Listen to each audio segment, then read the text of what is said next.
Hello guys, good evening. Magluluto nga pala ako ng seafoods with Cajun sauce ngayon. Meron nga pala akong hipon, pusit, tahong, mais. Yan lang, okay na yan. At saka butter, bawang, ayan. Pinakuluan ko muna silang lahat at ayan nga, ayan, napakuluan ko na. Ready na yan para timplahin na lang sa Cajun sauce. At ito rin pala yung aking mga seasoning na gagamitin. Ayan.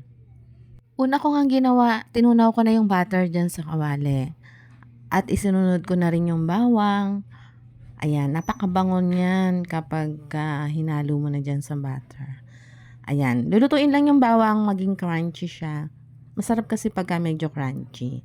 And then sinunod ko na yung mga seasoning. Ayan na nga yung paprika. Diyan ko na tinimpla para mas medyo masarap-sarap.